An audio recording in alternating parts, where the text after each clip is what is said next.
Jared here, and today I want to talk about what I think the number one problem Cedar Point has with this park, or the number one problem in Cedar Point. But before I do that, I do want to say that the primary focus of this channel is and always will be traveling, just going places, showing events at different places, stuff like that. I'm never going to sit in front of the camera like this and talk unless I feel like there was a certain point I wanted to make about a place I just visited and I couldn't quite fit it into the video on that place. And that's the case with this. I didn't feel like there was a place to do that. So what I want to talk, like I said, I want to talk about what I think the biggest problem with Cedar Point is, and to me it's a big one. And then I want to talk about a couple other, like, maybe little nitpicky things I'd like to see Cedar Point change or improve on. But I don't want to be completely negative because I love Cedar Point. It's my second favorite amusement park, and I want to make that clear. So at the very, very end, I want to talk about some of the things I really like about Cedar Point that I feel like they do well. So let's just get into it. The number one problem I think Cedar Point has is the conditions of its bathrooms. Now, that may seem silly, but for a park that makes as much money as Cedar Point does, as popular as Cedar Point, and they've been around 150 years, okay, I feel like they can update their bathrooms. I am a Platinum Pass holder. I go several times a season. I've been going several times a season for several years, ever since I was a kid. And I gotta say, the bathrooms are terrible. Number one, they're outdated. They're dirty. They smell. And maybe this is a little bit more nitpicky, they're very hot because they're not air conditioned. So let's talk about each one of those a little bit. Outdated. These bathrooms look like they're the inside of a middle school locker room, okay? They just are not modern. Okay, first of all, they have those little sinks that you gotta take one hand and hold the lever down and wash one hand. You take your other hand and you wash that. And they're tiny and old. The paint jobs are old. The floors look old. The stalls themselves are pretty tiny. Like, I can barely fit into one. And you think, like, well, hey, but you can fit, right? Well, maybe it wouldn't be a problem, except Cedar Point likes to take these giant metal toilet dispensers, or toilet paper dispensers, and stick them right by your shoulder and face, okay? So you can't quite sit comfortably on the toilet. You would have to turn to the side, except the stalls are so small you can't really do that. So the other issue is they're dirty. And some of that's not necessarily their fault because people are dirty. They don't care. They're just going to throw trash everywhere. They don't pick up after themselves, and I understand that. But at some of the other parks that I visit, you know, such as, like, we'll say Universal, because I was just there recently, and I had a little bit of a stomach bug that I picked up. So I was in the bathrooms quite often. Never were they dirty, okay? There was always seemed to be a bathroom attendant in there cleaning them. I mean, you get toilet paper on the floor if somebody just leaves, but for the most part, they're not dirty, you know what I mean? And the Cedar Point bathrooms feel dirty. Like, either they don't clean them that often, or the person that they do have cleaning them, they're not trained properly to clean them. You walk in, the floors are always wet, and if it's from mopping, they're not doing a very good job of mopping because they still just, like, look dirty with paper and leaves or whatever it is people have tracked in from the park onto the floor. So they're not necessarily cleaning them as often. You'd think that they could have, like, a bathroom attendant or something, or there's a lot of people that come through the park, so you think they could afford it. I think Disney has a bathroom attendant, or at least there's always been somebody that looked like a bathroom attendant the times that I went into their bathroom, so maybe that's just, you know, I caught that by chance.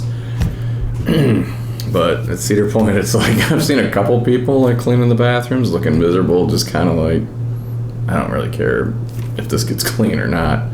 The other thing is they smell. They smell like urine. They smell like gross. I don't know. I don't know what's grosser than urine. They just stink. If you go into the bathrooms at some of these higher end amusement parks, they shoot potpourri or scents or something that's constantly shooting into the bathroom to knock the smell down. I don't think that's too much to ask for Cedar Point. And then the other thing, and some people may think this is a little bit nitpicky, but they're hot. They're not air conditioned, okay? So not only are you sitting in a dirty, smelly, outdated bathroom with your face up against a toilet paper dispenser, if you're doing that in July, you're hot and sweaty So I think a park as great as Cedar Point, and they are a great park, but their bathrooms are atrocious, okay? Please, the number one thing that you probably should do for your 150th anniversary coming up is to update your 150-year-old bathrooms, okay? Boom. So I don't like to be negative. I really don't. I love the park, but the bathrooms they're unacceptable. If you compare them to other places you can go and visit, they're bad. I've seen cleaner gas station bathrooms, and that's saying a lot because those are usually pretty gross. So let's move aside from that. What are some of the other things that I'd like to see Cedar Point change? Some of these, it's not feasible, but it's still something that I'd like, so I'm fantasizing here. Number one, I'd like to see some better covered waiting on some of those roller coasters, man. I'm tired of frying out in the sun at Cedar Point. Now, on some of them, they do put like those little tarps, but they don't give great coverage when you're standing under those. You would think maybe on some of their newer rides, if they could build pavilions with some fans in them, I think that would really help. In fact, what comes to my mind is if you ever go to the Opryland Hotel and you're walking to the hotel from the mall, they've got a long pavilion walkway, and in that pavilion walkway, they've got really nice fans every so often that keep you cool. Now, Cedar Point does have the little fans that move and blow and spit water, but they don't seem to be very useful when you're in the park waiting. Either the fans pointed up too high, or sometimes they don't even turn them on, or there's just not enough of them to keep people cool. The other thing I'd really like to see them add to, and they probably can only do this for future rides, is a single rider line. Now, not all of their rides would benefit from single rider, all the roller coasters, because a lot of them are just, the standard 2x2 coasters. But some of those four across, or the ones like the Valraven, they could really benefit from a single rider line. Now, I know single rider lines are a little bit controversial, because sometimes whole families go into them, and I'm guilty of doing that sometimes with my wife. If it's just like a really, really long wait and I want to get on the ride, so I go into the single rider line. But what I found more often than that is my wife in particular gets very bad motion sickness, so quite often I'm riding a lot of these rides by myself. Single rider would really be cool. They have it at Universal. It's fantastic. And quite often you're up there, waiting to get in line, and then they start calling for a single rider anyway, to fill up a cart. And it's like, if you had a single rider line, you could just be pulling people out of that nonstop. If it works at other amusement parks, it could work for a park as good as Cedar Point. Number 3, the PA systems on some of those rides. Now look, I understand that we have the Peanuts at all Cedar Fair parks. I love Snoopy, I love Charlie Brown, but that doesn't mean you have to have Charlie Brown's parents manning the ride stations, talking to the people in the trains, okay? You can get better PAs. And if it's not the PAs, then, I don't know, it's the employees that knowing how to use a microphone, something, but it's a little bit annoying at times.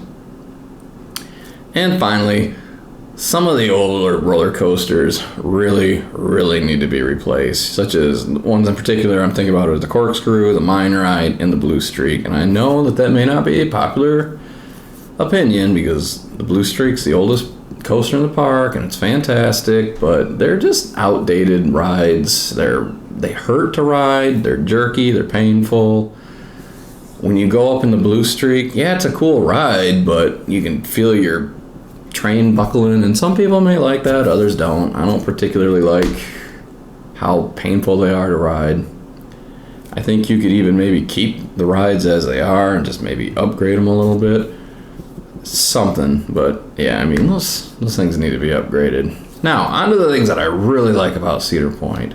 And like I said, it's my second favorite amusement park. I love Cedar Point. 100% think it's worth the money. If you have the opportunity to go, definitely go. So let's talk about that. Peanuts. I love the fact that they have the Peanuts in the park. I love Snoopy. I love Charlie Brown.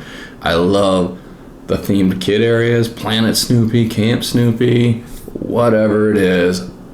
I love it. I think it's fantastic. They have the Peanut characters running around. You can meet them. They do little shows with the Peanut characters. Everything. Another thing I like, and a lot of parks have this, but I particularly enjoy it at Cedar Point, parent swap. Okay. Awesome. That's it. You wait in line while the other parent attends to the kids, and then you get off the ride. They walk right up the exit, get right on the ride. I love the sheer amount of rides Cedar Point has. You're never lacking for something to do. Okay, even on really, really busy days, you can usually find a couple rides that you can get on very easy and ride over and over again. They have a lot of rides, especially roller coasters. I think they boast 18 coasters. It's really fun. I love the new Forbidden Frontier they put in. That's a fun little attraction. It's basically they built this little sort of town, and they've got some sort of mystery going on in the town, and they've got some characters dressed up, and there's just a lot of really cool interactions with the characters. They're really good at acting. I really have to say, the people, the times that I went in it always seems to be, I don't know if it's just the same cast all the time. Probably not. They probably have like an A cast, B cast, whatever, and they're swapping days or something. I've always gotten what seems to be all the same people, and they are excellent at doing the Forbidden Frontier. They're just excellent at role-playing. They're sending you on little quests. They're interacting with you. They do a really good job. I really like the addition of the Forbidden Frontier. I do hope that they change the storyline each year.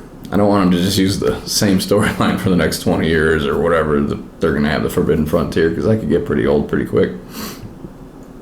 Another thing I like is how much detail. They're trying to really theme the park and add a lot of detail, especially back in Frontier Town and Frontier Trail. I really love that in the back of the park. I'd like to see them do more of that in the front of the park, maybe over on the lakeside midway, or actually maybe the main midway. That's a little outdated in my opinion. I'd like to see some more theming there. I mean, I like the middle flower beds that they have there, but just some more theming. I like the price point of the park. I think it's a good value.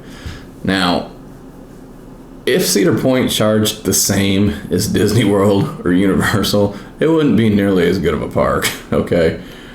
But it's priced just right to go and have an awesome time. And then finally, the thing that I like about Cedar Point is their events. You know, they have I guess it was called Frontier Festival this year. It used to be Barbecue and Brew, or Brew and Barbecue.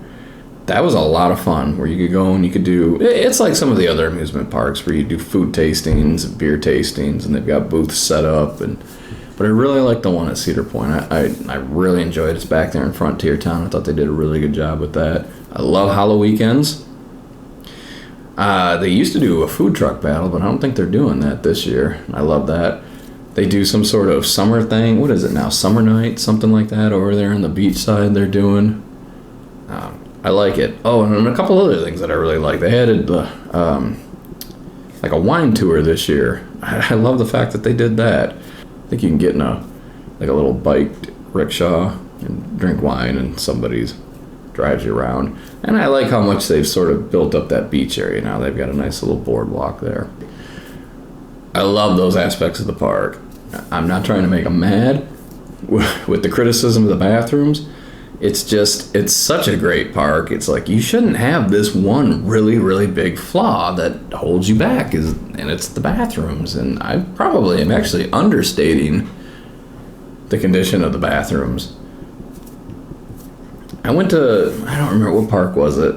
They asked me to take a survey, and they were telling me, hey, when you go to take this survey, don't put just that everything was fantastic, you had a great time, everything's excellent. Really think about it and put what you didn't like or what you think needs to be improved, because that helps them, is basically what the employee was telling me. It really helps us. We can't improve if you just say, hey, there's nothing, it's excellent. And look, as fun and as much as I love Cedar Point, I don't want them to be mad, the bathrooms really, really need to be fixed. You're not going to get a golden ticket for bad bathrooms. So anyway, like I said before, I'm very rarely ever going to get into the camera and do this. I may do some during Halloween. I may do a little bit broader review, or not a broader review, a little bit more focused review on some of the haunt events that I'm going to go to.